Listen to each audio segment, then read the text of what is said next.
À Abidjan et à l'intérieur du pays constitue une priorité pour le chef de l'État. Le sujet a été examiné ce vendredi au cours d'une rencontre entre le président Alassane Ouattara, les officiers généraux et les commandants des groupements des forces républicaines. Une feuille de route a été élaborée, la sécurisation des biens et des personnes sur toute l'étendue de la Côte d'Ivoire. Le point avec Victorien Angoua. Tous les officiers généraux, officiers supérieurs et officiers des groupements tactiques ont pris part à la rencontre avec le chef de l'État, le Premier ministre et le ministre de l'Intérieur. Le Premier ministre Guillaume Soro a cependant signalé 2 cas d'absence, les généraux Vagba Fossigno malades et de Goblé en résidence surveillée. La situation sécuritaire s'est relativement améliorée, rassure le Premier ministre, mais quelques soucis demeurent. Braquage, raquettes, pillage, mais surtout la situation particulière de Yopougon, de la maison d'arrêt et de correction d'Abidjan et de Abobo PK18, ainsi que la formation des 5000 militaires issus des rangs des ex-FAFN.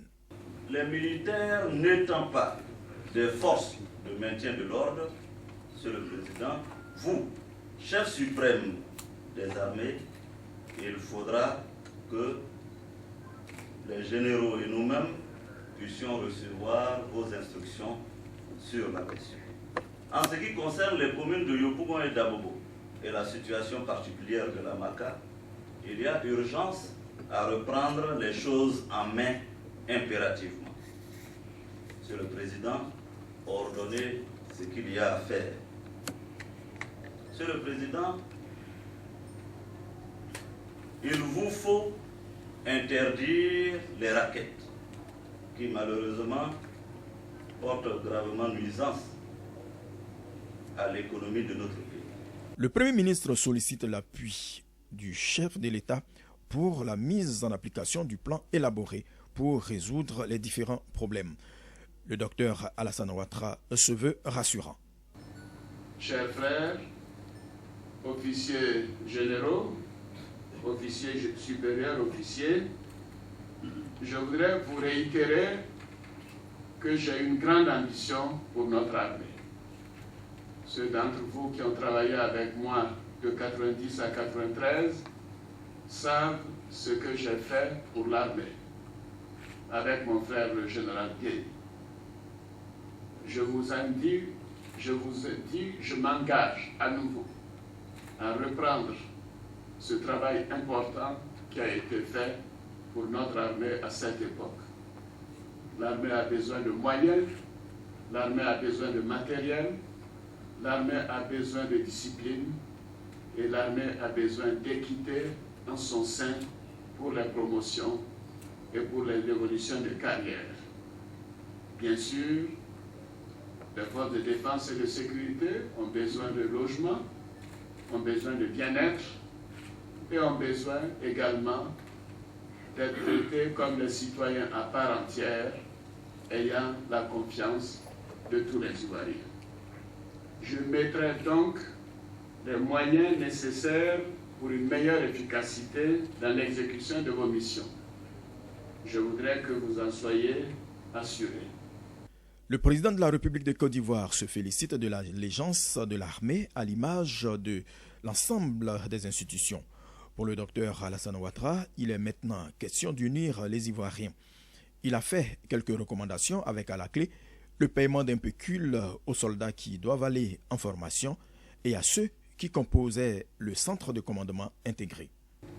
Il existe, et vous l'avez souligné, également des actes d'agression, de pillage, de vandalisme dans certaines communes d'Abidjan, auxquels il faut mettre fin. Les Ivoiriens aspirent non seulement à la paix, mais également à la tranquillité. C'est leur droit. Nous avons un devoir de leur permettre de vivre dans la tranquillité.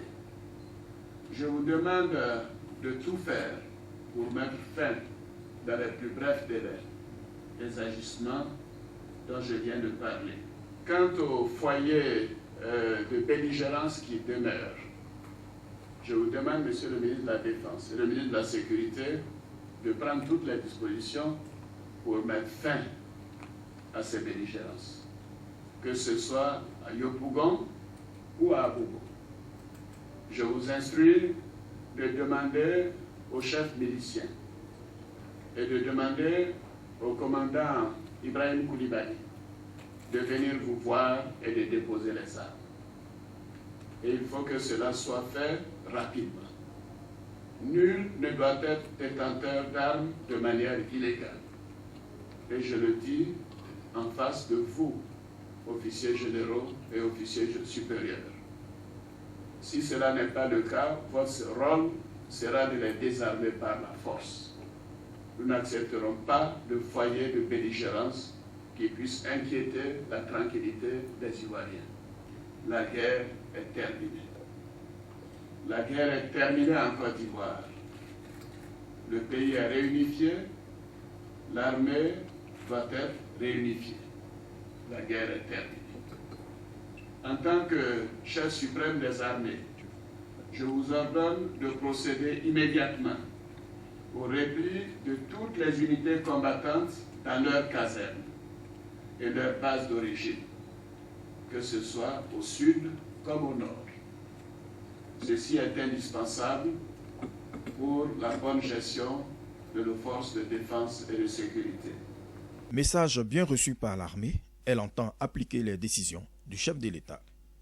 Les instructions du président de la République sur ce point-là sont claires. Dans un premier temps, nous allons négocier avec les principaux chefs des miliciens et mercenaires ou autres pour qu'ils déposent eux-mêmes les armes. S'ils ne veulent pas tempérer, en ce moment, nous allons agir par la force.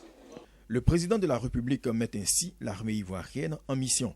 Une mission dont l'objectif est de rassurer les Ivoiriens.